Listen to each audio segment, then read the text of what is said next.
Welcome to my new lecture. In this lecture, I am going to start chapter number 20 of the Halliday-Resnick-Walker book, Fundamentals of Physics. And the title of chapter 20 is Entropy and the Second Law of Thermodynamics. First, we need to look into what entropy is. There are two ways in which entropy can be discussed. One of the way is in terms of system's temperature,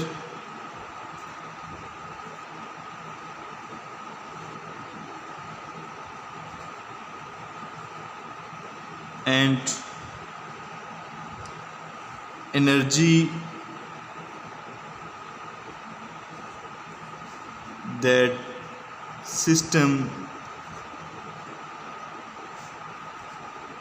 gains or loses as heat. This is one way of looking at entropy, and the other one is related with arrangements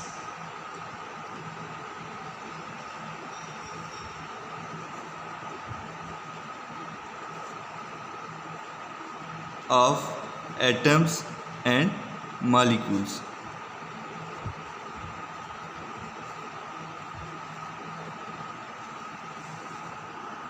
We would briefly look at the first case in entropy in terms of system temperature and energy that system gains or loses in the form of heat energy. However, there is another way in which entropy is defined, which is measure of disorder of the system. You might have heard of example that there is a jar containing salt and there is a jar containing pepper. When you mix them, basically disorder of the system increases. This is also entropy. But in this chapter, our thermodynamics, we look at it in terms of system temperature and amount of heat. Roughly, the Q is given by entropy is given by, represented by S is Q over T, but we would look at its meaning in different ways in this chapter and in the coming time. We need to also look at reversible and irreversible processes. Reversible processes are those processes in which after moving through certain stages you come back at your initial point, and in irreversible process you cannot come back to your initial point. This is the major difference between reversible and irreversible process. Just giving you an example with related with chemistry is you have CaCO3. By heating it can be converted into CaO plus CO2. This is a reversible process. You can convert CaCO3 into these products, and these products can be combined to form this CaCO3. This is example of reversible process. However, in case of irreversible process, you cannot come back to your initial point. And with respect to PV diagram, we already know that we have discussed a cyclic process. Cyclic process can be considered as a reversible. Let's suppose this is initial, this is my second point, and if I can somehow come back to this initial point, this would be known as, this is point A, this is point B, and if I reach point B and then come back to point A, this would be like a reversible process. There is one famous postulate about irreversible process related with entropy, that in an irreversible process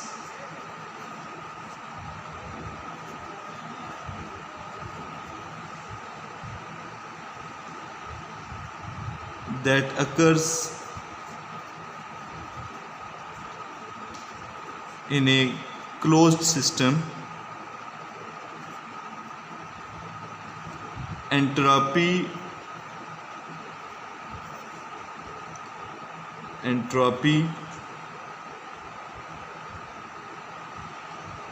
of the system always increases. So in case of an irreversible process, the entropy of the system always increases. Next, we would go towards topic 20.3 of our book, which is change in entropy. Change in entropy. We would consider again the gas confined in a container.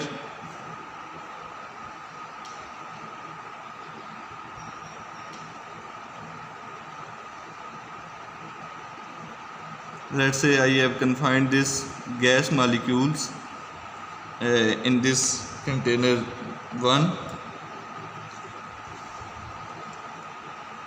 and the container 1 is separated from container 2 with the help of a stopcock. The gas in this case would occupy the volume. Now if I remove this stopcock, the gas molecule will start expanding. This is example of free expansion. The gas molecules will start expanding into this container 2 like this. Now if we look at this process in terms of a PV diagram, we would see that this system undergoes a change from this initial state to final state. The gas expands, its volume increases, and at the same time its pressure decreases. So we see that the pressure and volume are state variables because they depend upon some initial and final state, and also the energy and temperatures are also state variable in this case because they depend upon the initial and final value for their representation. With all these quantities, we need to look at change in entropy. Change in entropy represented by delta S is also a state variable. It depends upon initial and final state, and it is given by, if we integrate from initial to final state, change in heat energy per unit temperature. This would be its change in entropy of this system. There is another thing to look at in this PV diagram for this free expansion. I haven't basically related this initial and final state through a straight line or a curved down line or a curved up line. This is because in case of a free expansion, the pressure and volume of the gas changes unpredictably.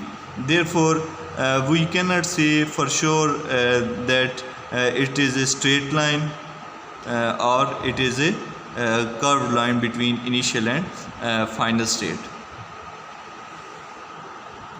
In previous figure, we have taken the process to be irreversible.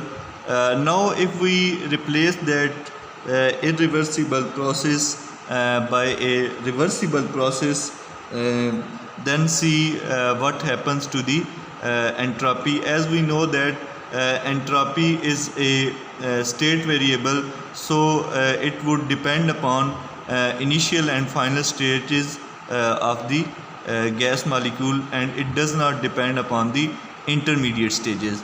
Now let's see another figure that I have confined.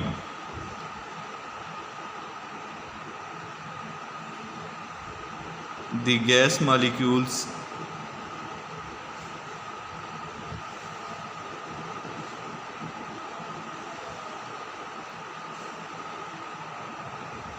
in gas molecules like this, and there is a piston over it which can be moved up and down. This piston can be moved upward or downward. Heat can be added to the system or removed to the system to make this process a reversible process.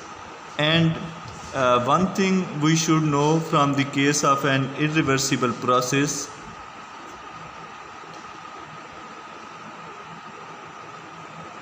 that initial and final temperature remains constant.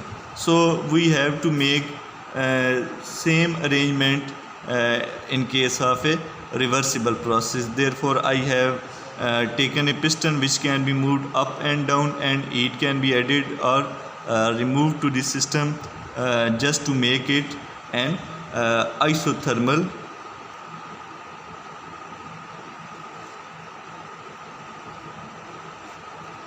reversible process.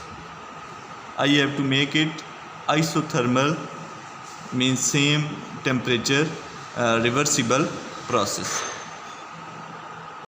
Now for this very case, if I write down change in entropy, that is delta S change in entropy, I took it to be integral of from initial to final state dq by t. Now in this case, since I am considering a reversible isothermal process, means temperature of this system remains constant, so I can take it out this constant from this integral. It would be 1 over t from initial to final state dq. You can see from this figure that in order to keep the temperature of this system constant, we have to add heat to make it an isothermal process. So it looks like that heat should be added to the system. When heat increases, it means the entropy of the system increases. Therefore we can say that the entropy of the reversible isothermal process always increases, and the entropy of free expansion also increases. Entropy increases in an isothermal process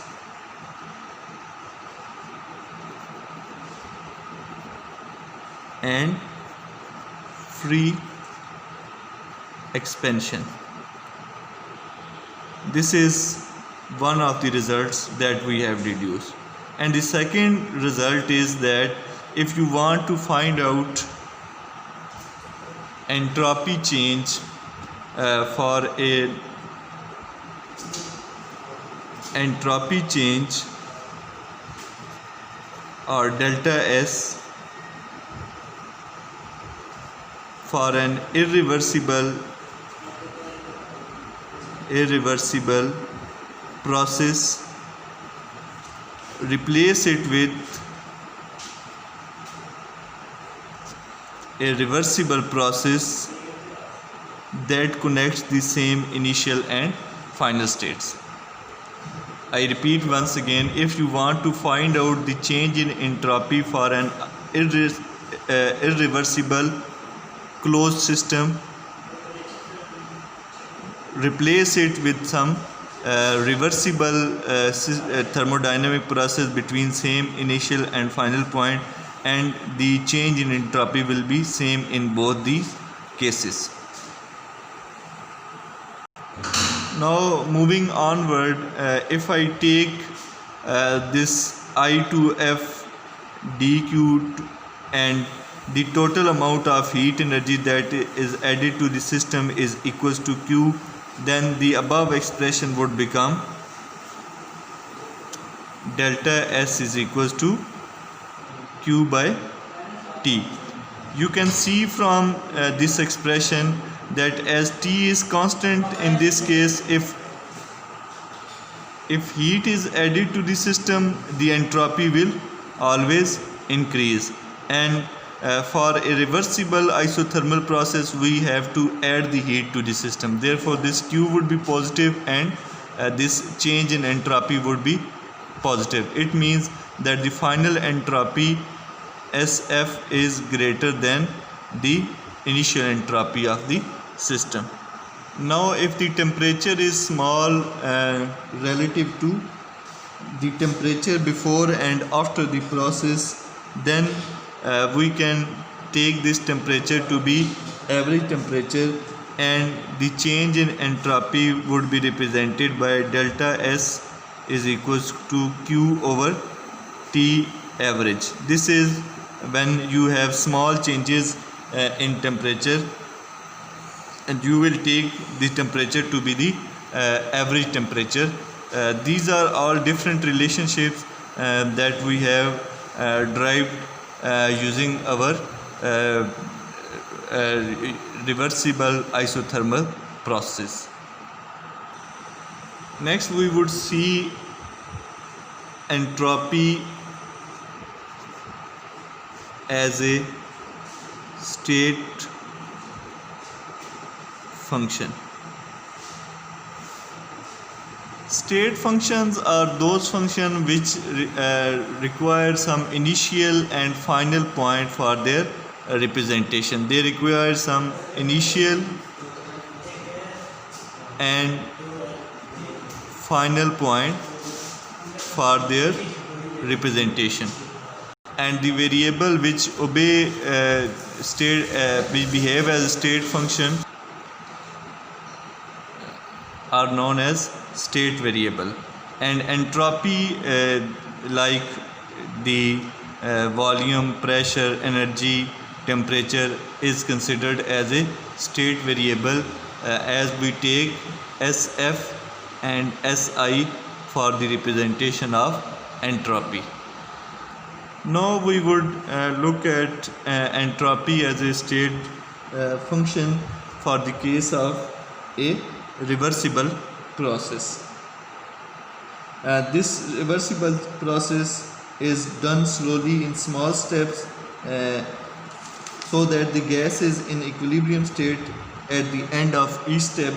For each small step, let's say the amount of energy, change in energy is dq, and the work done by the gas is dw, and change in internal energy of this system is given by dE internal.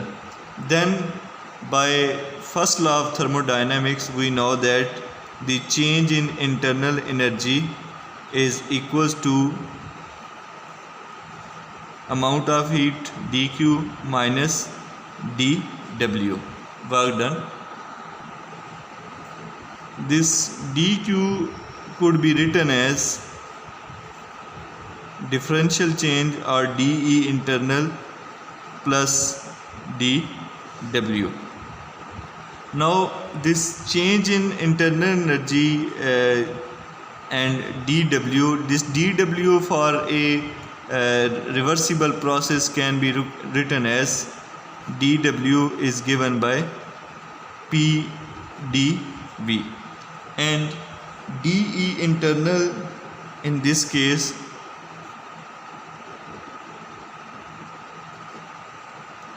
could be written as NCV. Delta T would be replaced by dt. These are the different expressions that we developed in our previous chapter.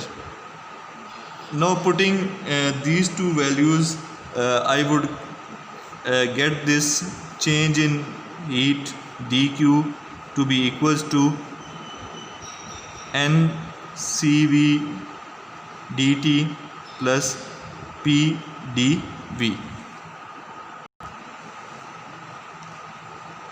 By ideal gas law, I know that PV is equals to nRT, and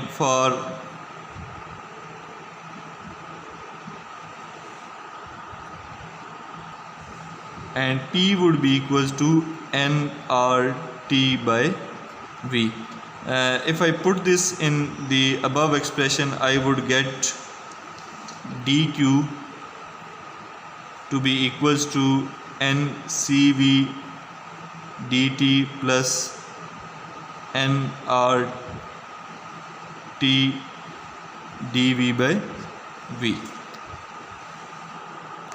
Now if I divide this expression with temperature, that is dq by T would be ncv dt by T plus this T would get cancelled, nR dv by v. Now if I integrate this expression between some initial and final points, then this would be I to F, I to F and I to F. So you can see that on the left hand side, this is by definition the change in entropy of this system. If I would replace it with delta S, and since NCV are constant, there would be NCV, and dt by T would be natural log of T between initial to final points, plus nR are constants, and this would be natural log of V between some initial to final point. I am writing down again the expression that I developed on the last page, that delta S is SF minus SI should be equals to NCV natural log of T initial to final point plus nR natural log of V initial to final point. So now putting this initial and final points into this equation and using the property of logarithm, that log of B minus natural log of A is equals to natural log of B over A, I get the result to be delta S is equals to NCV natural log of TF over TI plus NR natural log of VF over VI. This is my change in entropy for a reversible process in which temperature changes from initial to final point and volume changes from Vi to Vf. You can see once again that this entropy is a state function, as it depends upon changes in temperature and changes in volume. So one can say that it is a proof of entropy as a state function. This is the generalized expression for any reversible process in which you want to calculate the change in entropy, and it depends upon initial and final temperature and initial and final volume. After finding this expression, now look at some numericals of the book. This is numerical number 6 of the book. You can see and match the statement with your version of the book.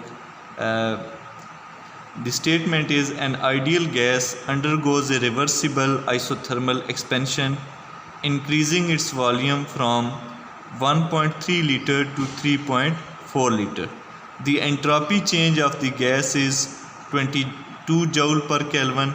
How many moles of the gas are present? That we have to find out.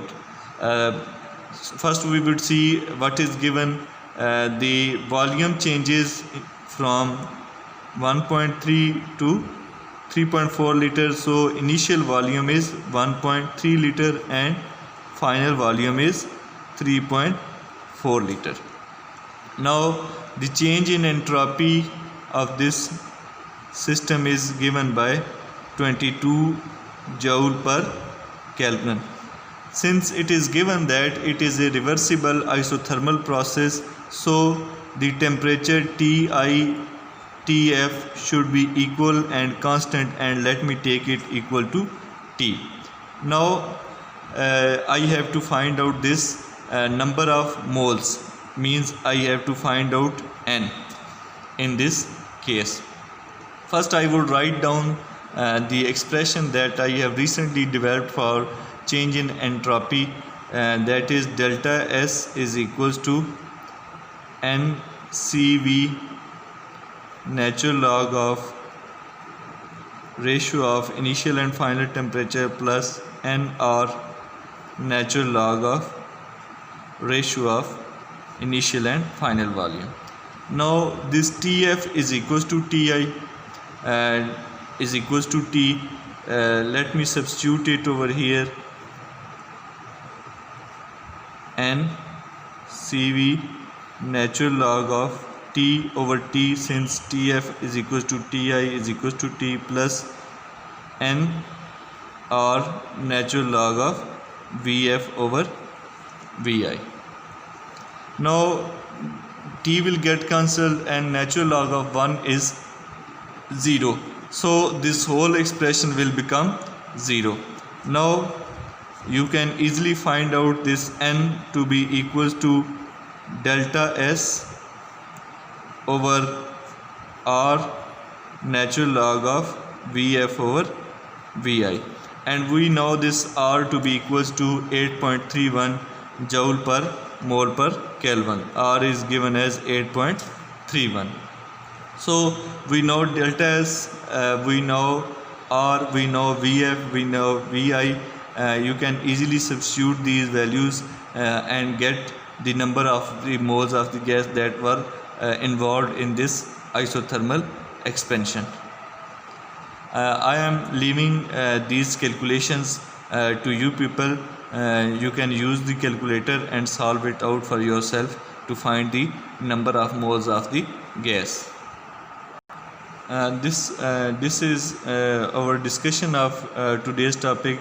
I would summarize this discussion and then we would end up. First we looked at entropy. Entropy is related with two different forms. One is in terms of temperature and heat energy, and the other one is in terms of arrangement of atoms and molecules. The rough expression for it could be written as S is equals to Q over T. Then I discussed what is meant by reversible and irreversible process. Then I started discussion with change in entropy in case of an irreversible process, and this change in entropy was given by this relationship. Then moving onward, I find out that to find the change in entropy of an irreversible process, you can replace it with an isothermal reversible process, and that what I have done, and then found out the expression of delta S, and the temperature is constant, so it comes out of this integration. And we found that for case of isothermal expansion or reversible isothermal expansion or free expansion, the entropy of the system increases.